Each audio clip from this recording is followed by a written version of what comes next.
जो 82 इनिंग्स है ना बाबर की, जिसमें अभी तक इसने 100 नहीं किया, या व्हाइट बॉल क्रिकेट की आप कितने मैचेस देखें। ये डॉट बॉलें भी खेलते हैं, ये प्रेशर भी चढ़ाते हैं, डॉट बॉलें खेल के 20-25 करके ये एक बॉल नहीं रीड कर पाते। आज फिर एक दफा वही वाला डिसमिसल है जिसके ऊपर बाबर आजम हस्बे आदत, हस्बे हालात, हस्बे जज्बात आउट होते आए हैं। तो अगर ये आउट ऑफ फॉर्म नहीं है तो भाई साहब कौन है आउट ऑफ फॉर्म? आज का दिन हो गया, ये नहीं संभला। टेस्ट क्रिकेट देख लो, T20 देख लो, वनडेज देख लो, और जिस टाइम ये सेट होके खेल रहा होता है उस टाइम ये गलत शॉट मार के आउट हो जाता है बिकॉज ऑफ हिज परफॉर्मेंस, क्योंकि वो आई नहीं, उसमें रन्स नहीं है, उसमें बड़े रन्स तो बिल्कुल ही नहीं है, सेंचुरी नहीं आ रही। और जो जैसे था ना कि चलो यार विराट कोहली का एक पैच था तो उसमें वो 15, 16, 50 थे, तो वो भी नहीं है। नबी राशिद भाई ने भी बड़ा अच्छा स्टेटमेंट दिया था कि जी आप बाबर को रेस्ट करा दें, क्यों आप उसको इस तरह से कर रहे हैं? बाबर को खुद भी सोचना चाहिए। नमस्कार दोस्तों, लगता है पाकिस्तानी फर्जी किंग बाबर आजम का खराब फॉर्म परमानेंट हो गया है, जो कि एक लंबे अरसे से उनसे रूठ हुई है। तभी तो 83 पारियां होने के बावजूद भी उनके बैट से कोई शतक नहीं आया और उनकी खराब फॉर्म श्रीलंका के खिलाफ भी जारी रही, जहां एक अच्छा स्टार्ट मिलने के बाद हसरंगा ने उन्हें बोल्ड कर दिया। बाबर आजम के लगातार खराब खेल के बावजूद उन्हें पाकिस्तानी टीम में लगातार मौके मिल रहे हैं और उनकी जगह अगर कोई दूसरा खिलाड़ी होता तो उसे टप की टीम से बाहर कर दिया जाता और उनकी जगह किसी नए प्लेयर को ले लिया जाता। ये कहना है पाक मीडिया का, जो कि एक तरह से सही भी है। जो क्रिकेट एक्सपर्ट्स उन्हें अंधों की तरह कल तक सपोर्ट करते थे, वो भी अब उनकी फिरकी लेकर उनका मजाक बना रहे हैं। तो देखते हैं क्या कहा है पाक मीडिया ने बाबर आजम की इस खराब फॉर्म को लेकर। बोल्ड हो गए हैं बाबर आजम, बोल्ड हो गए हैं बाबर आजम। ये डॉट बॉलें भी खेलते हैं, ये प्रेशर भी चढ़ाते हैं, डॉट बॉलें खेल के 20-25 करके ये एक बॉल नहीं रीड कर पाते यार कि हमने लेग स्पिनर का हाथ कैसे पढ़ना है। अगर बॉल पढ़ के सीधी रह रही है, अंदर आ रही है, हमने वो कैसे बॉल पकड़नी है, कैसे पिक करनी है। अगर हमारा सीनियर बैटर भी ऐसे खेलेगा, मतलब आप ऊपर से फखर जमान को देख लो, नीचे से बाबर आजम को देख लो, इन लोगों के ऊपर सवालिया निशान उठा लो, तो आपका कोच भी कह देता है प्रेस कॉन्फ्रेंस में कि भाई साहब ये आउट ऑफ फॉर्म नहीं है। तो अगर ये आउट ऑफ फॉर्म नहीं है तो भाई साहब कौन है आउट ऑफ फॉर्म? आप डॉट बॉले भी खेलते हो लगातार, आप रन्स भी ऐड नहीं करते, आप आउट ऑफ फॉर्म भी दिखते हो, आप कैचेस भी छोड़ते हो, आपकी फील्डिंगें भी गंदी हैं। तो यार फिर तो ऐसे तो आप वनडे कभी भी नहीं जीत सकते। टिपिकल गलतियां पाकिस्तान की, जो बताते हुए भी डर लगता है कि यार ये क्रिकेटर्स हैं, इनको ये बातें पता होनी चाहिए। लेकिन भाई साहब ये हैं नलायक क्रिकेटर्स, ये मीडियोकर क्रिकेटर्स हैं जिनको आप लोगों ने ना सर पे चढ़ाया हुआ है।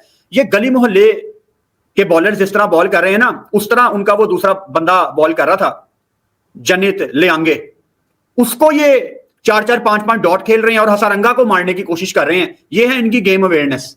आप पहले भी यहीं पे खड़े हुए थे, आज भी आप वहीं पे खड़े हुए हो।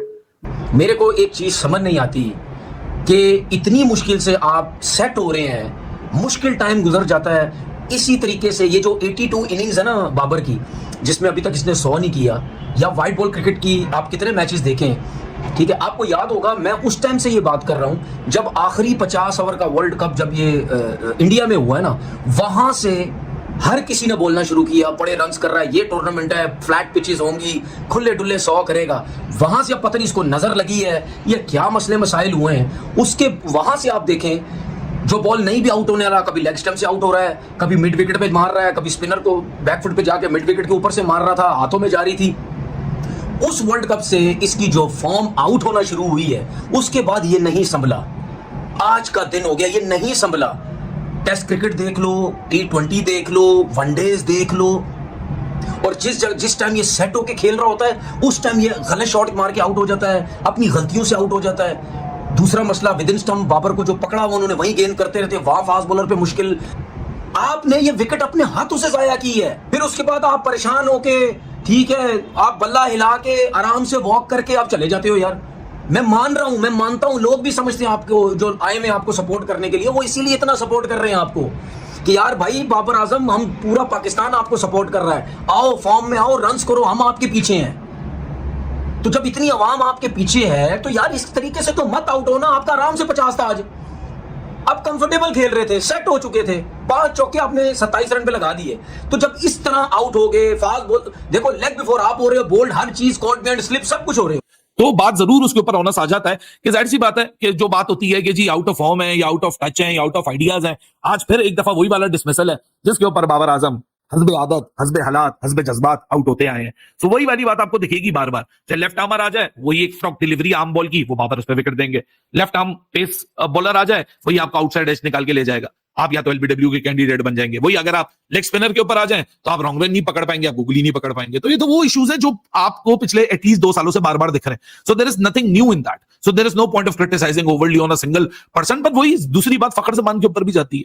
अरे यार, आप तो कोई ऑनर्स दिखा दीजिए ना। अगर आप नहीं ऑनर्स दिखा पा रहे तो किस बात का इंपैक्ट है? मतलब अगर ये बैटिंग अप्रोच है जहां पीछे 2 डक लगे हुए और आज इस तरह की नेगेटिविटी है, तो मुझे कोई ये बताए कि फिर किन बेसिस के ऊपर हम फखर जमान को T20 में लोअर डाउन दी ऑर्डर एक फिनिशर के रोल में आजमाने जा रहे हैं?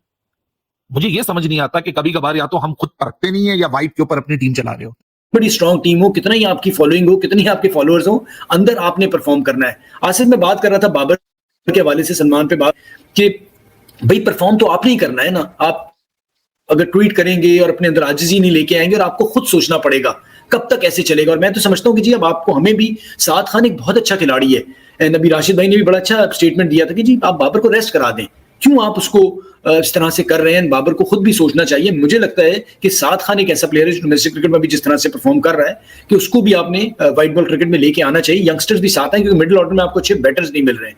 जी आसिफ, अब आप बात करें बाबर के हवाले से, मैंने अपनी राय दी। लेकिन आज के मैच में जो मुझे एक और चीज अफसोस जरूर है उस बात का कि हम अक्सर बात बाबर पे, मैं तो कोई उस तरह की तनकीद नहीं करता, लेकिन बाबर पे बात जरूर ये होती थी कि जी बाबर को सोचना चाहिए किस तरह से खेल रहे हैं।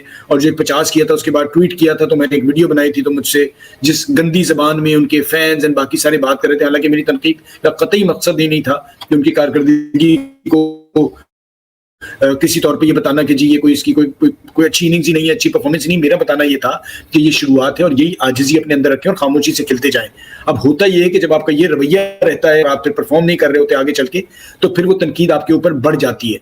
तो ये कुछ ऐसी चीजें हैं जो होती हैं, एंड इसीलिए मैं चाहता हूं और प्लेयर्स को मैं कहता हूं कि भाई आप अगर रोल मॉडल बनाना चाहते हैं तो विराट कोहली को देखें। उससे ज्यादा तो किसी पे तनकीद नहीं होती ना। वो तो इतना परफॉर्म करता है, उसके बावजूद वो कैसे जवाब देता है, उसके आप उसका रवैया देखें, उसका खेल का on the field, of the field, किस तरह से वो अपने आप को लेके चलता है। अब बाबर मुसलसल खेले जा रहे हैं। उन्हें एशिया कप पे जब सिलेक्शन कमेटी ने बिठाया था, तो मुझ समेत बहुत से ऐसे लोग थे जो कहते थे नहीं जी उन्हें टीम में होना चाहिए था। वो वापस आए और उन्हें भरपूर मौका दिया जा रहा है। अब इस मौके से अगर वो फायदा नहीं उठाएंगे तो फिर कब क्या होगा? और मेरा करंटली उसने कोई बहुत ज्यादा इंपैक्ट क्रिएट नहीं किया बिकॉज ऑफ हिज परफॉर्मेंस, क्योंकि वो आई नहीं, उसमें रन्स नहीं है, उसमें बड़े रन्स तो बिल्कुल ही नहीं है, सेंचुरी नहीं आ रही। और जो जैसे था ना कि चलो यार विराट कोहली का एक पैच था तो उसमें वो 15, 16, 50 थे, तो वो भी नहीं है।